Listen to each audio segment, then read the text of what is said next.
Irmãos e irmãs, celebramos hoje a festa da dedicação da Basílica de São João de Latrão.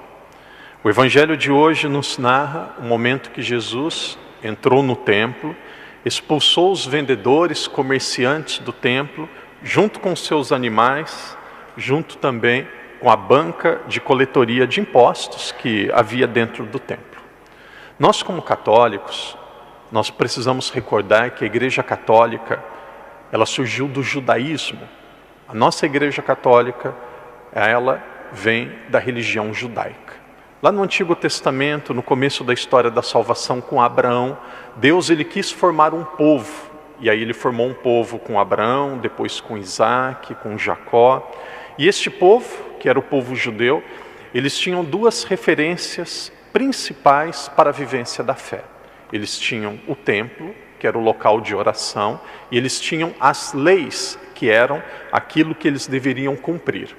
E diz a história que pelo menos uma vez por ano, os judeus deveriam ir para Jerusalém para celebrar a Páscoa. A Páscoa era a fuga do povo do Egito. E aí havia um memorial que se oferecia um cordeiro, que era imolado no templo, depois ele servia de alimento na família. E todos os anos fazia-se esse costume.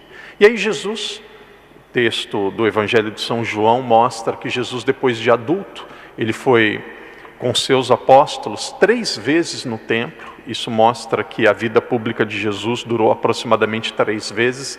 E uma dessas vezes que Jesus chegou no templo, ele viu o templo, que era a casa de oração, que era a casa de Deus, sendo tratada como um local de comércio. Quem ama, defende. Quem ama, protege. Quem ama, se entristece com aquilo que ofende aquilo que nós amamos. Alguém que é mãe e de repente vê o seu filho sofrendo, o seu filho com um problema.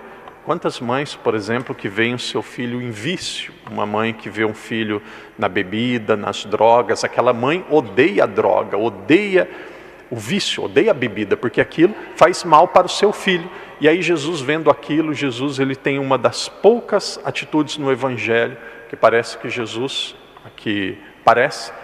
ele é agressivo. Ele chega e destrói tudo aquilo que estava no templo. Por quê? Porque Jesus sabia que o templo do Antigo Testamento, o templo que era o templo dos judeus, deveria ser tratado com respeito. Nós que somos cristãos, nós que somos católicos, nós acreditamos que o judaísmo, ele cumpriu a sua missão, ele cumpriu a sua finalidade quando Jesus, quando Deus Filho, ele habita entre nós. Então, quando Deus Filho ele se torna gente, recebe o nome de Jesus, aqui surge uma nova religião, aqui surge um novo jeito de viver a fé, que é o cristianismo. Então o cristianismo ele sai do judaísmo, quando o judaísmo ele completou totalmente a sua missão. Então nós podemos dizer que a Igreja Católica, o cristianismo é como se fosse o novo Israel, é como se fosse o novo povo de Deus. E aí Jesus ele funda uma igreja. Jesus ele deixa uma igreja.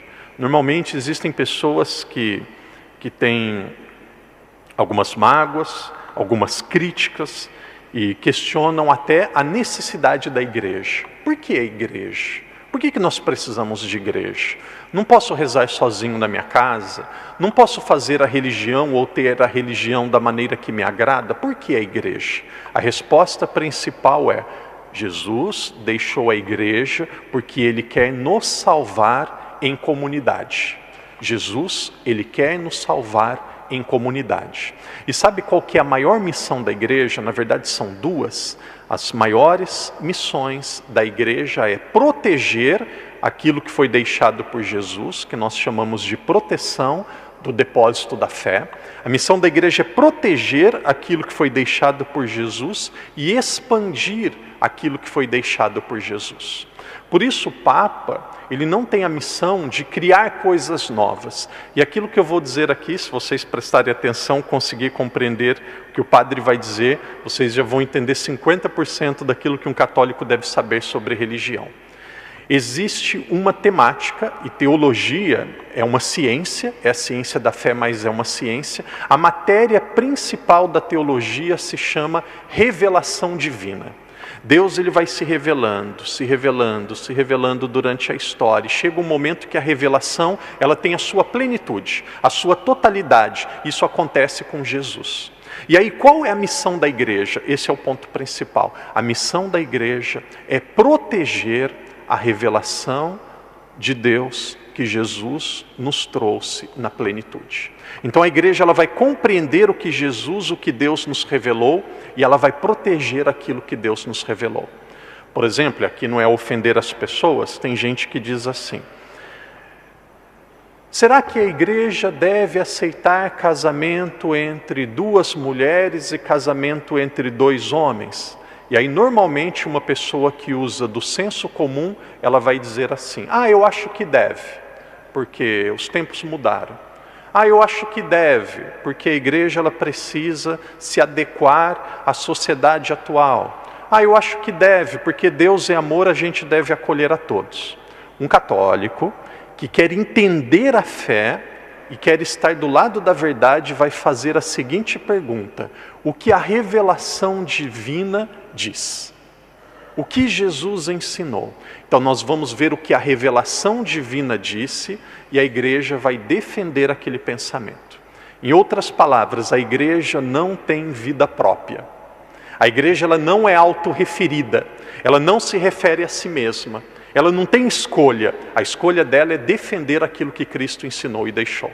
Esta é a missão da igreja. A igreja ela não existe por si mesma, ela não existe para si mesma. A igreja é uma continuação de Cristo. Jesus ensinou que para a missa, que para a atualização do sacrifício dele na cruz é preciso pão e é preciso vinho. O Papa não pode a partir de amanhã dizer assim: mas nós estamos na China, aqui vamos nos enculturar, a partir de hoje não é vinho, é chá. Não pode. Parece até uma piada, mas por que ele não pode? Porque isso é contra a revelação divina. É contra aquilo que é a missão da igreja. A igreja é uma continuação da obra de Cristo. Vocês estão conseguindo perceber o que o padre está dizendo? Porque senão a gente fica muito simplório. Eu acho que padre deve casar. Com todo respeito, o que eu acho, o que vocês acham, não vale muita coisa. Nesse sentido de fé. Por quê? Porque a missão da igreja não é criar. A missão da igreja não é inventar. A missão da igreja não é se adaptar. A missão da igreja é saber o que Cristo deixou, defender o que Cristo deixou e propagar aquilo que Ele deixou. Isso se chama depósito da fé. Nós acreditamos que existe um depósito da fé. Esse depósito da fé, ele precisa ser conhecido, ele precisa ser defendido e ele precisa ser espalhado. Às vezes vem pessoas e querem brigar contra o depósito da fé. Olha, por que eu não posso receber a comunhão? É por isso que tem todo mundo gente que não vai mais na igreja. É por isso que a igreja é tão antiga. É por isso que estão deixando de ser católico. Meu amigo, espera o dia que você falecer e briga com Jesus. Briga com Jesus. Porque a igreja ela não tem o poder de mudar. A missão dela é compreender e é defender. E a igreja vai cada vez mais ter católicos sérios e bons, à medida que ela é fiel àquilo que é a verdade da fé. Costumo dizer assim: ser católico é difícil e árduo. Os ensinamentos de Jesus são difíceis e árduos, mas eles não decepcionam. Eles não decepcionam. O que nos vai trazer segurança e felicidade não são pensamentos frágeis, maleáveis e adaptáveis àquilo que é simples e querido pela sociedade em geral, mas é a verdade. A verdade, ela liberta. A verdade, ela nos dá segurança. Então, eu digo isso com alegria e com prazer. Penso que a maioria das pessoas aqui são batizadas e como batizados são católicos. Nós fazemos parte de uma família de 1,4 bilhão de pessoas no mundo. Quase 1,5 bilhão de pessoas no mundo são católicas. Isso é lindo. É lindo ser católico. Uma pessoa, de repente, ela está enferma. Ela procura o padre, recebe a unção dos enfermos. Ela está perdoada dos seus pecados. Uma pessoa, de repente, ela está se aproximando do fim da sua vida e ela percebe que ela está no fim da sua vida, ou ela comete um pecado, ela faz uma confissão, ela tem certeza que ela foi perdoada.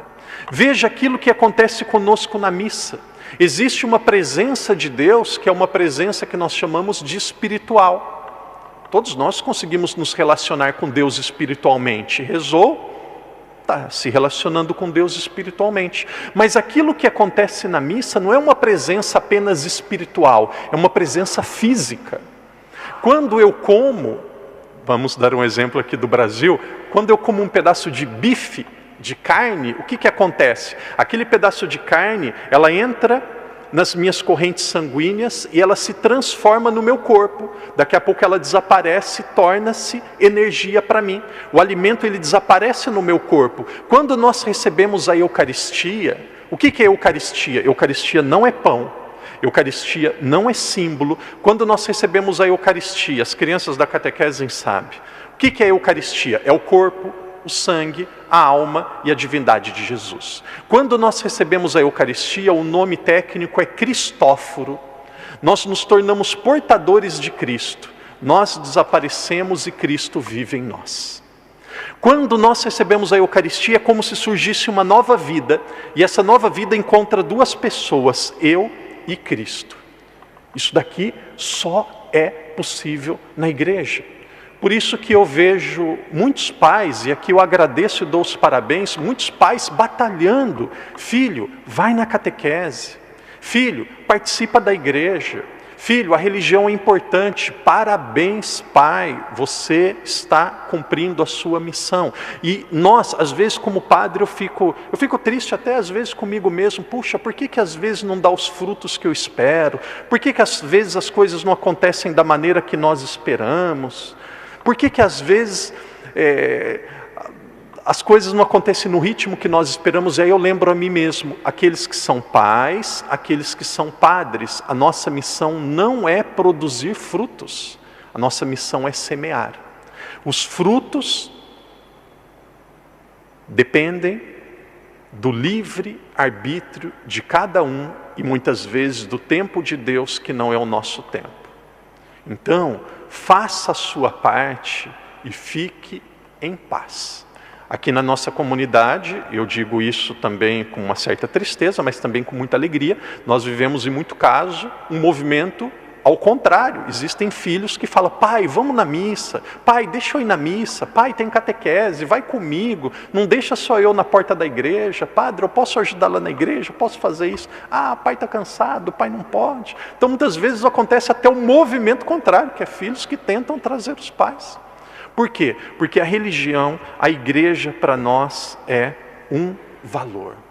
É um valor. Nós devemos amar a igreja. Por quê? Porque a igreja é a continuação de Cristo na história. Então nós, como católicos, nós queremos pedir esta graça, a graça de amarmos a igreja, a graça de amarmos Jesus. No dia de hoje, nós celebramos uma igreja, e aqui ajuda no nosso conhecimento religioso, nós celebramos a dedicação de uma igreja chamada São João de Latrão. Muitos vão dizer assim: São João de Latrão? O que é São João de Latrão? A catedral do Papa, aqui é uma novidade para muitos de nós, a catedral do Papa não é o Vaticano. O que é o Vaticano? E aqui é cultura religiosa. O que é o Vaticano? Pedro, ele nasceu em uma região chamada Cafarnaum, lá no norte de Israel, e aí depois ele foi para a Ásia Menor, onde hoje é a Turquia, Antioquia, e depois ele foi para Roma. E aí quando Pedro ele foi ser crucificado, disseram assim: você vai ser crucificado. E ele disse assim: eu não sou digno de ser crucificado como o meu mestre. E aí viraram Pedro de ponta cabeça e crucificaram Pedro. Ele foi crucificado de ponta cabeça. E aí conta a história que ele, por ser judeu, por não ser uma pessoa da alta sociedade romana, colocaram ele em um cemitério pagão. Um cemitério pagão, um dos cemitérios abandonados lá em Roma, bem afastado ali do centro da cidade, que era um cemitério pagão. E esse cemitério pagão era localizado em um local chamado Colina do Vaticano. E aí passou um tempo, estava lá o túmulo de São Pedro, nesse cemitério pagão, e aí tem um número, quem gosta um pouco de história, quem quer acompanhar e conhecer um pouco mais da religião cristã, é como se fosse um número mágico, é um número central, 313. 313. 313 teve um imperador, o nome dele era Constantino, o nome da mãe dele era Helena.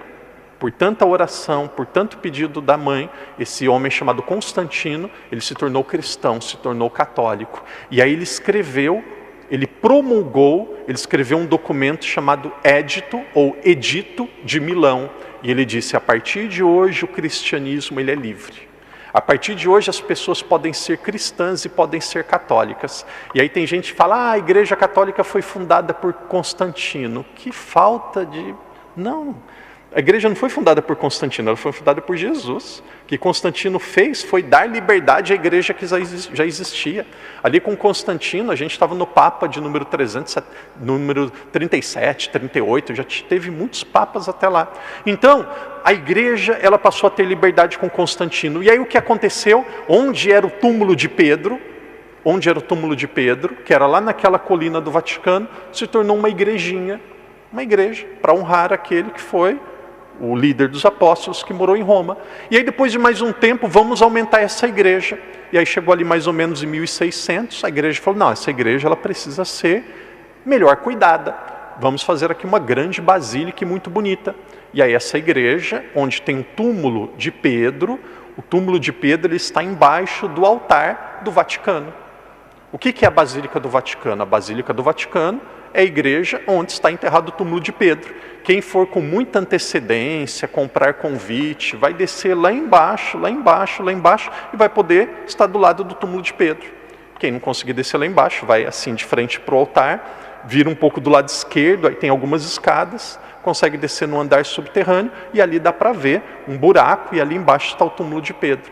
Então, e ali na Praça do Vaticano tem algo que nós chamamos de obelisco. Obelisco é como se fosse um ferro, uma trave, assim, um ferro bem alto, bem comprido, enorme, enorme. E o que é o obelisco? O obelisco é o local que Pedro ele foi morto. O local que Pedro foi morto. Então a Igreja Católica ela é cheia de história, mas essa igreja de São Pedro ela não era catedral. A catedral foi a primeira igreja de Roma, uma igreja chamada Igreja de São João. E aí se chama São João de Latrão. Então você tem a Basílica, quem for a Roma, caminhando agora para o final da reflexão. Quem for a Roma, tiver oportunidade, 4 igrejas são, palavra obrigatória é pesado, mas 4 igrejas nós precisamos visitar quando for a Roma. A Basílica de São Pedro, que é o Vaticano.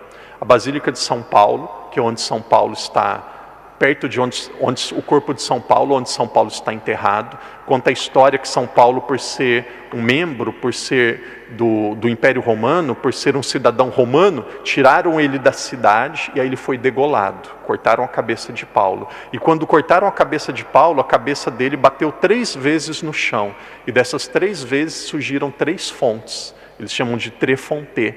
E aí essas fontes até hoje têm água, até hoje as pessoas vão lá e muitas pessoas dizem que essa água é milagrosa. Tenho vontade de ir lá. Sempre quando eu fui por um motivo ou por outro, eu nunca consegui. Então, Basílica de São Pedro, Basílica de São Paulo, a Catedral do Papa e a primeira igreja de Roma, São João de Latrão, e depois a igreja dedicada a Nossa Senhora, que é Santa Maria Maggiore, ou Santa Maria Maior. Essas 4 o católico tem que visitar. O padre encerra a homilia dizendo assim: para muitos católicos, religião é parte da cultura. Recebeu dos pais, para ficar em paz com a nossa consciência. Para muitos é parte da cultura. Mas eu, como pai espiritual de vocês, mesmo sendo mais jovens do que muito de vocês, mesmo sendo pai espiritual, a igreja, ela é nossa mãe. Ame a igreja. Igreja não é o padre, igreja não é o bispo, igreja não é o papa, igreja não são os cantores, nem os leitores. A igreja é Jesus Cristo continuado na história. A igreja é a continuação de Jesus.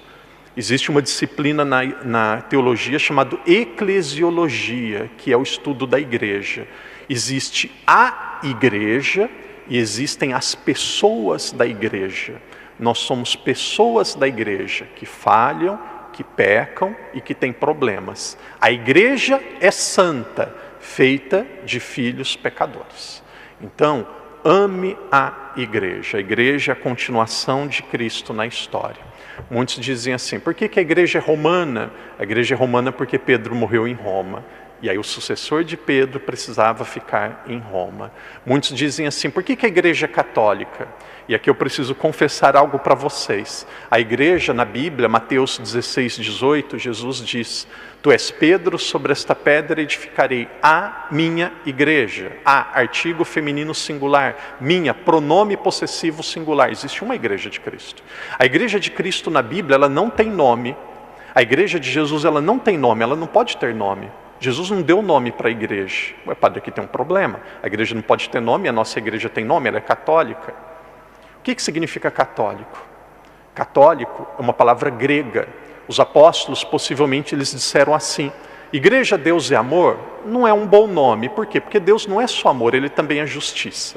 Igreja, Deus vai voltar um dia. Não é bom, porque Ele vai voltar, mas Ele continua presente. E aí não achava um nome para dar para a igreja. De repente alguém disse, Jesus nos pediu, ide proclamai a boa nova a todas as nações. Aí alguém falou, já sei um nome para a igreja. Igreja de todo mundo. Alguém falou, igreja de todo mundo? Não é um nome muito bonito, mas é verdade. Ela não é minha, ela não é sua, ela não é apenas nossa, ela é de todo mundo. E aí a ideia pegou. Primeira vez que foi usado esse nome foi no ano 106, Santo Inácio de Antioquia. Igreja de todo mundo. Igreja de todo mundo, em grego, que foi a língua que a Bíblia foi escrita, todo mundo, traduzido do português para o grego significa católico. A palavra católico significa todo mundo. Mostra para mim, eu já ouvi uma vez uma pessoa dizer isso, mostra para mim a palavra católico na Bíblia que eu viro católico. É muito fácil, então vamos para a igreja, porque não vamos perder tempo, você vai virar católico daqui a pouco. Me mostre uma Bíblia em grego que eu te mostre a palavra católico. Todas as vezes que aparece todos, aparece a palavra católico. Então, queridos irmãos e irmãs, de todas as belezas e referências que nós temos na nossa vida, a igreja seguramente está entre as mais importantes. Conheça a igreja e ame a igreja. Nós apenas amamos aquilo que conhecemos. Então conheça e ame. E cada vez mais eu tenho certeza, a nossa fé, ela é fortalecida à medida que ela é esclarecida. Então, conheça, participe, e eu fico muito feliz como padre, quando eu venho celebrar e vejo vocês participando da igreja, recebendo a comunhão, pessoas comprometidas, faça chuva, faça sol, está com preguiça, está sem preguiça, está com problema ou não tem problema, missa aos domingos é sinal que um católico ele se tornou maduro na fé. Uma vez uma pessoa disse assim, padre, eu acho que eu não vou na missa de hoje porque a missa de hoje não vai valer muito para mim. Opa, por que não vai valer? Porque eu não estou com vontade de ir. Essa não vale. Essa é a que mais vale. É a que mais vale, é que você vem sem vontade. Padre, eu estou com preguiça, essa não vale. É a que mais vale quando você está com preguiça. Por quê? Porque essa você vem por amor, não vem gostando. Vocês acham que todos os dias eu estou morrendo de alegria de atender confissão, de ir no hospital dar unção dos enfermos, de vir celebrar a missa? Não, tem dia que eu quero ficar dormindo. E aí eu vou. Essa vale. Então, às vezes que mais vale é quando nós não estamos com vontade. Por quê? Porque aí nós fazemos com o coração. E aí quando chegou na igreja, aí coloque toda a sua alma e diz assim, esse é o meu encontro semanal com Jesus. Esse é o momento que eu tenho de professar publicamente a minha fé. Porque entre todas as prioridades da minha vida, Deus, Ele é a maior. Que Deus nos ajude a conhecer, amar e defender a igreja dele, defendendo a igreja dele, defender ele próprio.